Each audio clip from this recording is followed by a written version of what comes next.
My name is Hector Armienta. I'm a composer and the artistic director of Opera Cultura. And you're joining us for another video interview series called Los Revolucionarios, a program devoted to the work of Latinx artists changing the face of opera on and off stage. And today I'm joined by the wonderful and talented, nationally acclaimed star, soprano Cecilia López. How are you, Cecilia? Good. How are you, Maestro? I'm very good. I'm very good. Good to see you. We just ran into each other at the Opera Southwest Gala, I think it was last week, and it's That's wonderful right. to see her. And we've talked before, but I'm glad that you can join us for this interview. So Cecilia, for those of you that haven't seen our work, my interviews with you before, tell us quickly how you, not quickly, but tell us how you started in opera and what excites you about opera. Opera is an art form that I was never exposed to as a child. I grew up singing mariachi music, canciones, music of Jose Alfredo Jimenez, Pedro Infante, Juan Gabriel, all like old Mexican greats. And it wasn't until I was actually studying formally at the University of Nevada in Las Vegas, but I was studying to be a music teacher. So I was pursuing a music education degree, and that was when I was first exposed to opera.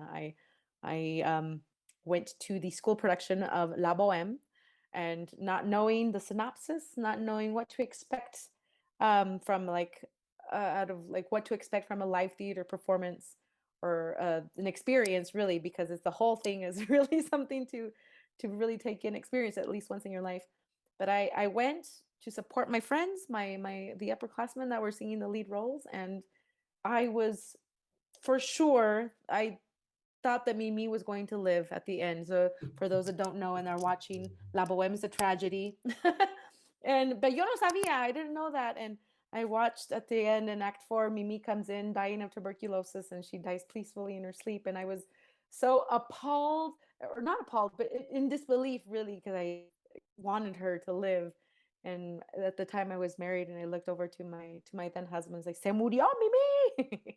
And from then on, I walked out of that theater in little UNLV and thinking this, what my friends did up on that stage, the way that they projected their voices, the way that they told the story, the way that it all came together musically, dramatically, vocally. That is what I wanted to do, and I took it upon myself. For me, it was like really big, a very important uh like pivot, like pivotal moment for me to really take it upon myself to study what it is that we Mhm. do as opera singers when it comes to vocal technique. And the rest is history. Now aquí me Yeah, tienen yeah, enfadándolos.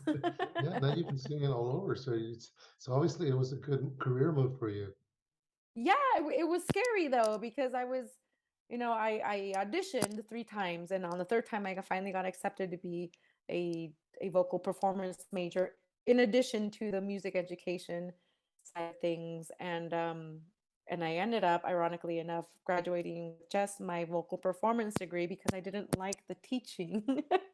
Pero for me, it was a very uh, it was kind of very counterintuitive to everything. It was contradictory, excuse me, to everything that my parents had taught us, my mom especially, because she was always the one that would say, look, if you start something, you see it through, see it to the, like at the end, whether you like it or not, a panzazos, it doesn't matter, just finish it.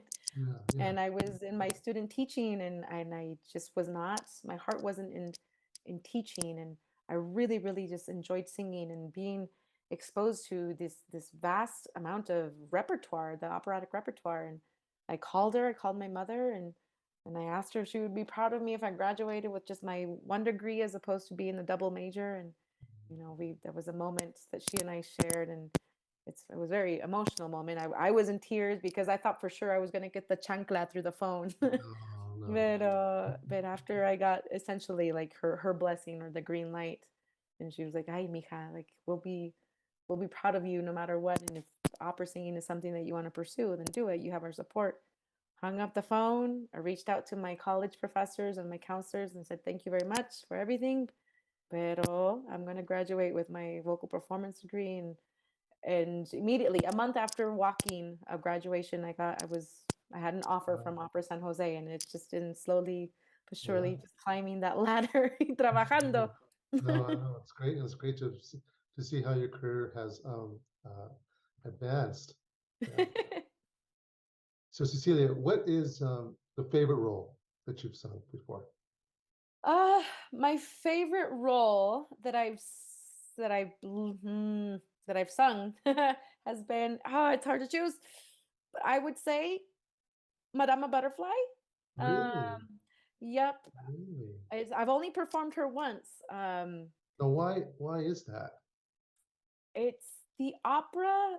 The first professional production that my parents ever saw me in was in from start to finish was in Madama Butterfly, and my mother actually had the opportunity. I was going to call it fortune, but it's probably more misfortune. Por pobrecita, I was dragging her to all the rehearsals with me. Where But was this? Where was this? this was at Opera San Jose, so I was Oh, very new. okay. But I think just having her experience what it was to be rehearsing in a rehearsal space and then taking whatever we rehearsed there and putting it up on stage and rehearsing with the orchestra and just putting all of the elements together and seeing how all of the pieces j- um, essentially all of the people that Yeah. came together to put a production So it on. wasn't like just the role, but it was also that your mom was experiencing it with you. Yes, Because, everything. from what and if I could share with everyone here is, um, you and your mom were working, as farm workers in the beginning. Is that right? Correct.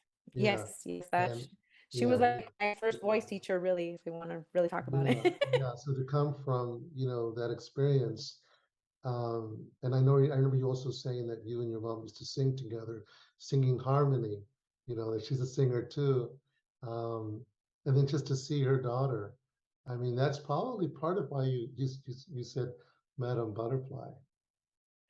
Yeah, I think yes, you're right. I think a lot of that just to see, I don't know, I can't speak for my mother, but I mean, eh, had I been in her shoes, you know, and experiencing and just reliving all of those memories of my daughter being little and being out there in the fields with me and singing those tunes, the Pedro Infante and all, all the ones Yeah, that I grew up singing, and just to see her like step into this role and singing in a language that isn't natural for us, it's something quite moving. But another reason too that I feel that is it's one of my favorites to sing because the story itself, the story of Chocho-san and her just loving, just being so genuine and she's so hopeful for the day that Pinkerton returns and just waiting for him to come back. And I think that's part of the story, that element, the element of sacrificing and being away from loved ones. I think it's something that really resonated with my family, and so they understood the storyline.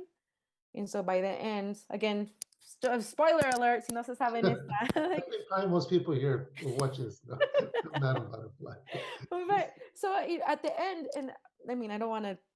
I'm a person that is, I'm very I wear my heart on my sleeves, both like on and off the stage. So at that time, I was going through a divorce and going through a very not so nice, not so fun custody battle. I mean, I'm sure it never is for anyone. But just living that and then having this little boy on stage that was 4 years old, and I had to give him away to Pinkerton and to have a better life.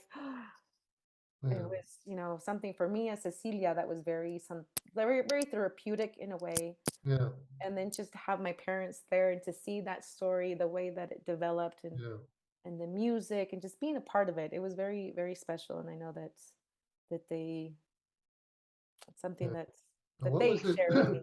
What was it like? This is a Latinx sort of video series, and San Jose is predominantly, one of the largest populations you know, Latinx, Latino, Latina. What was that like for you? Because you grew up in Idaho, right? Is that right? Correct. And then you did a residency at Upper San Jose. But what was it like for you as a Latina? And I use these old terms, so I apologize. But the Latina, performing in that kind of a community where maybe you were just maybe one of a very few Latino Latinx, Latina artists to be, on the California theater, which is one of the most gorgeous theaters, up north. Now being quote unquote grown up, Cecilia, Yeah. it's I I take a step back and I think, wow, I didn't realize how lucky I was or how special that whole experience was. But at first being there, ignorance is bliss is the saying, no? Because I was, again, not having been brought up or being exposed to opera. I thought it was normal to just go through the audition circuit and get rejected and get accepted. Pretty normal. But then being there at Opera San Jose and being in a company that was founded by Irene Dallas, who is a big star, unbeknownst to me, yo no sabía, you know, I was singing these roles as a little like new budding soprano, just starting like really dipping my feet into that pool. I thought it was just like normal, like everyone did it. But now having 10 years later thinking, I can't believe I did all of that. And the fact that that opportunity was given to me and just being aware now of how much representation on stage matters. Like maybe it was a good thing that I didn't know that I was ignorant to all of that, because I was just there minding my own business, learning my music and trying to do the best job that I could with my voice. But now I'm thinking, wow, that was an incredible opportunity for me to have that giant of a stepping stone, really, because it's not too many opportunities are given to, especially to sopranos, because there's so many of us. But a Latina soprano, that now we're like narrowing And it when you down. think about when that happened, I mean, that was, before sure there's more this awareness of diversity, the need for diversity Exactly. on opera. I mean, that actually was quite huge. Hmm. So looking back now, you can think that to some extent you sort of uh, very much probably inspired other artists of color, maybe that thought they could never be on the grand stage like that. You Oh, think about that? I never thought of it thought of it that Yeah. way, but No, every that's time you walk on stage, or every time someone sees you, that's what you bring. There's a little girl, a little boy who might be singing at home, and when they see you and they see a person of color, I mean, that's life changing. It yeah. really is. Um, so, so on that note, No quiero um, llorar. I'm not gonna no, cry I'm this not getting a little teary. time. But so going to our next question, when you perform and you perform, I don't think if uh, you performed with some of Daniel Catan's operas or um, Yes, I yes, you have. Okay, performed Il Postino and Florencia en las oh, Amazonas by Catán. okay, okay. Mhm. Uh, so what is the difference when you were singing in Spanish or when you're doing something that draws on the like Latinx culture, from singing, the works of Puccini or Verdi or even Mozart? I mean, how are you connecting to that differently? How does who you are and your background influence that?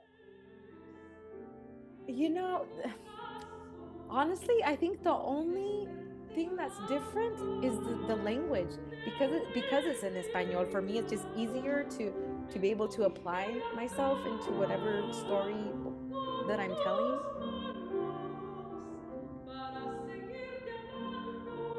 But that same, I guess, spice, if you want to call it, or that Cecilia essence, Yeah, um, I like to think that that same, gosh, the same part of me is being told, whether I'm singing in Italian or in French or in Czech or whatever. But yeah, definitely when I'm singing Spanish repertoire, it's easier to be able to already present myself first day of rehearsal as me, as Cecilia.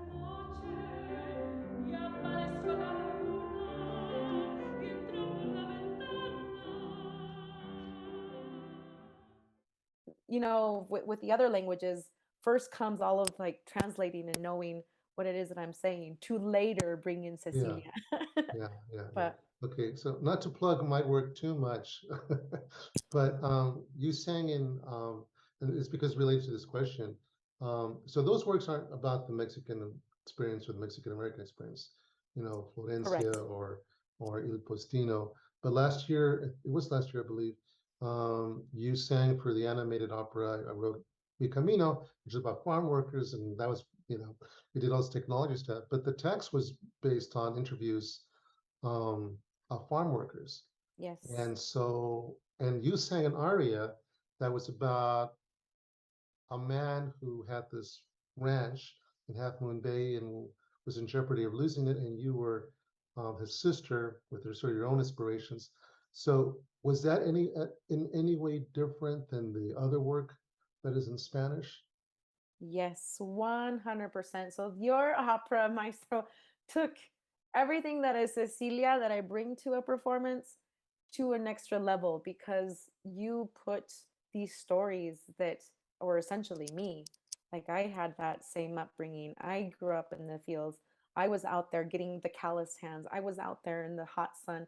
I was out there for hours with my family and sacrificing all that time and being out there in search of the American dream, but to have these stories put to music and sung with the lyric voice and with that intensity, that very emotionally charged music, and just that drive to tell these stories, it took that, what we talked about earlier about applying me to these stories, but then it took it even a next level because those stories are often kind of forgotten.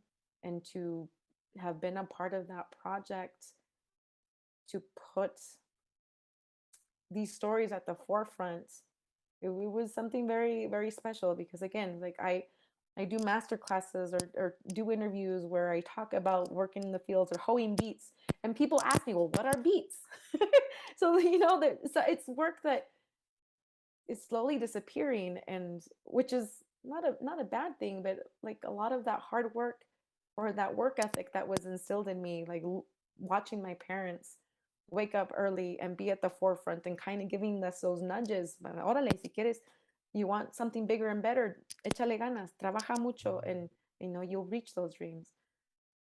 But it starts there. It's that for me, it started out in the fields, and so to be able to be that vessel of communication, I guess, if you will, that was something truly very powerful. And I Well, I feel thank honored you that for I being. just feel honored that you were able to, to do it. I just, think you're just incredibly talented singer. And I'm not the only, Mexican American composer who's sort of drawing from that well now. So that's also really wonderful to see, because these stories are important to the community and to share, the work that our community does for the benefit of many, many others that are not Latinx. So yeah. Yep. So I guess my last question is, what is on the horizon for you? Oh my gosh. You got a lot going on, I think, right? Yeah, So what I do you? do. Yeah. I'm wearing a lot of hats as of recently. Yes. I'm now, let's see, so I'm artistic advisor at Opera Idaho, and then I'm also adjunct faculty at Boise State University, which I teach Yes. remotely. Because that was the first thing that I told them, like, look, I have a lot of performing stuff, which is not a bad thing. But if you guys are willing to be flexible, con gusto, I will be a teacher. And so I'm doing that, but that is in addition to my performance schedule. My next thing, I'm have a company debut with Houston Grand Opera. I'm alternate cast as Violetta in La Traviata. Which is I one of your signature roles. Yeah, and that's the thing. A lot of people I know probably think that maybe you thought I was going to say Violetta as my favorite role. It's what I thought you were gonna say. It's my favorite role. Well, it's my second favorite role because I know her. I feel like I Yeah. really know her now.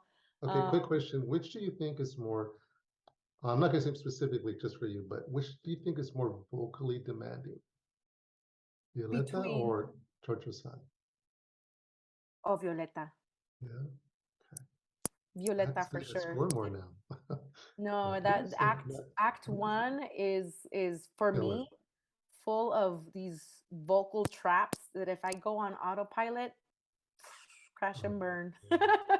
Pero now I've done her enough that I know the little red flags come up in my Okay, I brain. I have go, not okay. studied that score, so I'm gonna have to spend some time with that and look at that. Oh yes, let me. If you text me anytime you want, I'll have all the Okay. answers for you. Okay.